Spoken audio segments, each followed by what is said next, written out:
Ayun no. So makita nyo madilim na, gabi na, ngayon lang tayo magbablog. Okay? So, madilim na, kaya lang, may ginawa kasi tayo. Papakita ko na lang bukas kung ano yung ginawa natin. So, ang content natin ngayon is iba't ibang uri or style ng pagpe-pairing ng ibon. Okay? So, magbibigay ako sa inyo ng mga sample na ginagawa ng mga veterano saka yung mga newbie. Okay? And then comment down below kung ano kayo dito. Okay? So, pakita ko muna sa inyo yung mga ibon. Let's go. Okay guys, so nagpe-pair tayo according sa gusto nyong mangyari. Okay, so ito yung isa kong sample. Ito yung isa kong cock. Kung mapapansin nyo, napakalaki ng ibon na to. Okay? So, ang ginawa ko dito ay paparisan ko siya syempre ng maliit. So, hindi ako nagpe-pairing ng malaki sa malaki. Unless meron akong gustong mangyari. Okay? So, papakita ko sa inyo yung naging asawa nito at kung ano ang kinalabasan. Okay? Okay, so ito yung pinaris ko sa kanya. As you can see, maliit na hen. Okay? Tapos, may round 2 pa to. So, ito yung pair ko sa kanya. And then, papakita ko sa inyo yung naging anak nito. So, small hen against doon sa malaking cock. Okay? So, kukunin ko ulit yung cock para makita nyo kung ano yung difference ng size nila. Okay, so ito yung cock kanina, ito yung hen. Tingnan nyo, ang laki ng difference, diba?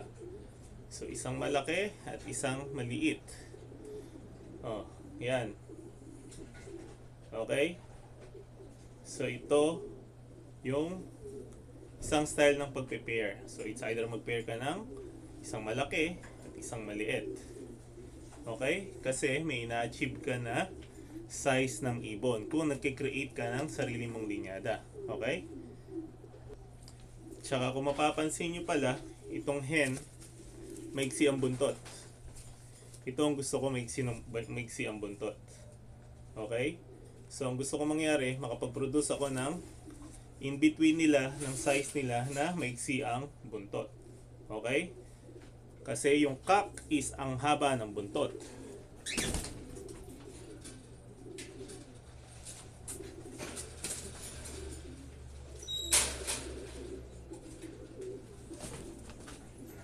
Okay. So, yung cock na to, ang haba ng buntot niya. Okay, papakita ko sa inyo kung na-achieve ba natin yung goal natin. Makaproduce tayo ng medium cock na maiksi ang buntot. Na maganda ang pangangatawan and then at the same time maiksi. Okay? Okay, so dahil sa pairing ko na yon, na-achieve ko yung gusto kong mangyari. Ito ang gusto kong mangyari. Makapag-produce ako ng medium na ibon na maiksi ang buntot. Tingnan nyo ang pakpak and buntot niya. Okay? Katawan niya maiksi din. No, apple body. Kasi nag-create tayo ng line natin. So, syempre, meron tayong karakteristik na gustong mangyari.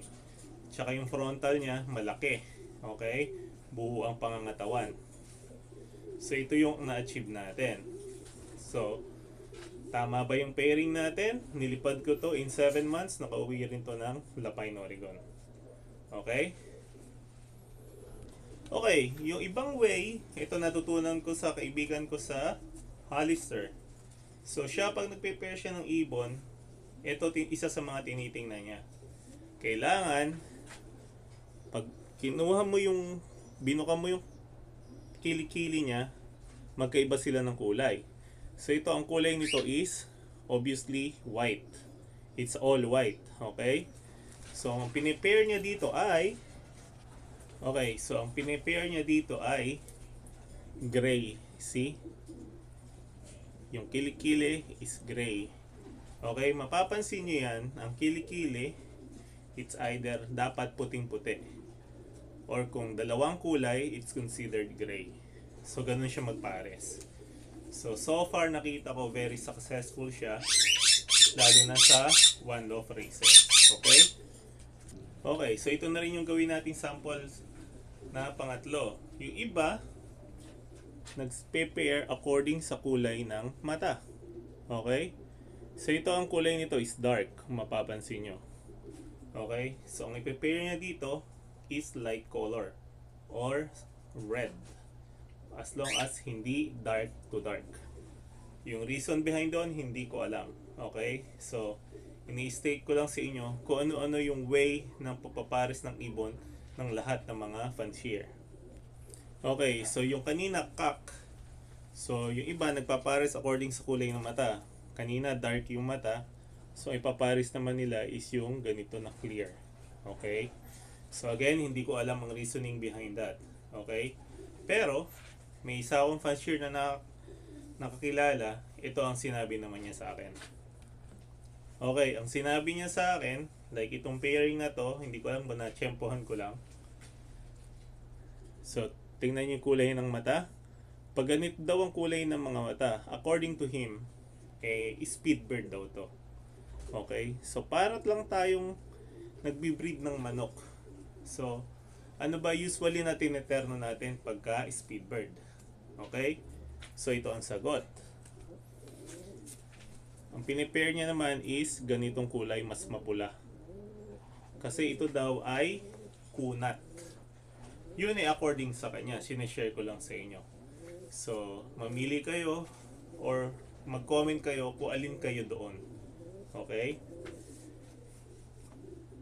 Okay. Pang ilan tayo? Pang 5? Or pang 4? Okay, pang 4. Kung it's either 4 or number 5. Like ako, ngayon may pairing ako na ito naman ang reason ko. Okay, ito yung nilipad ko ng Young Bird Season, si Bulilit, yung Jaguar Deluxe natin. Okay, ang galing nitong ibon. Kaya lang, sobrang liit niya. Okay? So, kung mapapansin nyo, para lang siyang bato-bato. Okay? Ganun siya kalaki. So gusto ko mag-add ng muscle sa kanya. And at the same time, kaya ko rin siya pinair dito, it's because nakita ko sa line nung cock, meron silang something in common. Or yung tinatawag natin na may common denominator sila. Kasi napansin ko, pagka nag-pairing ka at merong common denominator, mas nagkiklik yung ibon. Kaysa mag-pairing ka na automatic na magkaiba totally. Okay? So, base lang yan sa na-experience ko. So, ito, napag number 6 natin and napag number 9 natin nung Young Bird Season. And then, yung kapatid niya, napag-place natin ng number 4 and number 6. Okay? So, kinikip ko talaga yung linyada na to. Kinapos lang tayo ng swerte pero darating tayo dyan. So, ito yung pinaris ko sa kanya. As you can see, hawak pa lang. Pure muscle. Pati shape ng katawan. So, ito ang gusto ko makuha sa kanya. And then, yung line niya na may common denominator, which is lapot pa sa dugo niya. Kaya ko ito ang pinair ko. It's because dahil din sa bloodline niya. And, yun ang reason ko. And at the same time, kung napapansin nyo, medyo dark yung mata niya kanina. Okay? Ito naman, ang mata niya is medyo red. Okay? So, yun yung mga ginagawa nating pairing. It's either mag-base ka. Kasi kung magbe-base lang tayo sa pedigree at puro bred for stock, mahirap mag-pair. Okay? Maganda talaga nililipad natin ibon. Okay? Okay, so yung iba naman, nagpe-pairing kasi merong gustong kulay na palabasin. Or, like yung ginawa ko sa manok noon, itinago ko sa color na black, pero ang bloodline iba. So, same thing din sa ginagawa ko ngayon. Meron akong white. As you all know, paborito natin ang white. Pero paborito rin natin ang off-color. Pero ang pinalalabas ko ngayon ay white na kittel. Okay? And at the same time, nagbabaka sakali ako na makapagpalabas ako ng opal. Pero ito yung pinag-pairing ko, isang malaki at isang mas maliit sa kanya. Okay? Ayan. So ngayon, ito kasi medyo kili, ito buo ang katawan. So again, pag nag-produce to, makokorek ko yung medyo pagkakili nito at magiging apple shape ng konti. Okay? So nagbi-breed tayo according sa target nating ma-achieve. Kung gusto mo ma-improve yung katawan ng ibon, syempre maghahanap ka ng pares na ibon na magko-correct nun. Okay? So ang kinalabasan nito ay papakita ko rin sa inyo. Okay, so kung matatandaan nyo kahapon, ito yung sinample natin na ibon na binakunahan natin. Sabi ko sa inyo, kung mali ang pagbakuna nyo, tatamlay yung ibon the next day, and then sa afternoon, para lang yung middle of the day, mapaparalyze yun, then pagkatapos ng mamatay. So ito yung isasample ko sa inyo. So ito yung binakunahan natin kahapon. So ito yung product ng silver and white. Gusto ko makapag-produce ng white kettle. Okay? So anong nangyari? Nag all white, pero nagkaroon ng silver bar sa pakpak niya. Pero ang category niya ngayon ay grizzle, kasi nagkaroon naman siya ng konting patch sa dibdib. Okay, so hindi ko na-achieve yung opal, pero na-achieve ko yung makapag-produce naman ako ng white kettle. Hindi man siya pure white, lamang pa rin yung white. Okay? So again, ito yung sinample na natin ng vaccine kahapon. Wala kang makikita or sign na tumamlay siya. Okay? Okay, kinuha ko yung kapatid niya para makita nyo na walang tumamlay parehas. Okay, ito naman, all white ang dibdib niya. Kaso, nagkaroon naman siya ng konting patch dito sa may batok. So, ang color na niya ay grizzle. Okay? So, ayan. Again, hindi naman natin na-achieve yung gusto nating kulay. Na-achieve naman natin yung majority ng white na nakatago sa kettle na blood. Okay? Okay, so yung iba naman, nagpe-pair according sa bloodline. Okay, may nagpe-pair ng short to middle distance, iba middle to long, so depende. So pero may napanood akong vlog dati kay Jaime Lim na wag daw mag-pair ng short and long distance. Actually sa akin pwede yon, pero huwag mo na ilipad kasi hindi pa yun yung finished product. Okay, so kung nagtatry ka mag-create ng long distance, ng all distance, pwede yon. Okay, kasi na-try ko na. Meron ako yung ibon na sinabi hanggang 250 miles lang, which is Silapine. Tapos Silapine yung kinalabasan na yun. So ikinuros ko siya sa Super Croc 699. So in 7 months tumapos siya ng 430 miles. Okay, so yun yung mga instances na sinasabi ko. So until now, ini-improve ko pa rin yung ngada ni Lapine. Although mabilis na siya, I'm trying to create na mas mabilis pa sa kanya. Okay, ito yung isang sample natin. Nag-create sila ng crossing according sa bloodline. Especially kung ang bloodline mo ay GFL. Okay. So, yung iba, kukross ng GFL sa GFL, or nagkukross sila, depende sa mga, kumbaga sa NBA, all-star sa all-star. Kuha ka ng GFL, kuha ka ng McLaugh, yung pangbanggain mo, kuha ka ng Porsche, kuha ka ng Best Kettle. It's really up to you. Pero I think ang pinakamagandang pairing is winner sa winner. Okay? Kasi yung papansin mo, kung kumuha ka ng ibon doon, either or kahit saan siya magmana, may kukuhanan siya. Pero hindi nangyayari yon all the time. Pero syempre, mas malaki ang chance mo na maging successful sa ganung style.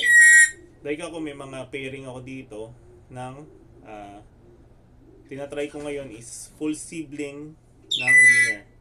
So full sibling ng winner from this OLR, from full sibling ng galing sa kabilang OLR. Yun ang pagbabanggain ko. Okay? So yun yung topic natin for today. So comment kayo kung anong style ng ginagawa nyo dyan. Pero kami, yun ang ginagawa namin dito. Ako naman, since marami akong style kasi may kinikreate akong line. So kung nakukulangan ako sa katawan, naghahanap ako ng pang-match sa katawan niya para mag-improve. Okay? Kung gusto kong pagandahin siya, syempre naghahanap tayo ng show type na ibon na magandang kalalabasan. At higit sa lahat, pag magbibreed ka, dapat may karakter yung ibon. Ano ibig sabihin ko? Yung tipo ng ibon na parang nag-iisip. Sample lang ko sa inyo, si Lapine.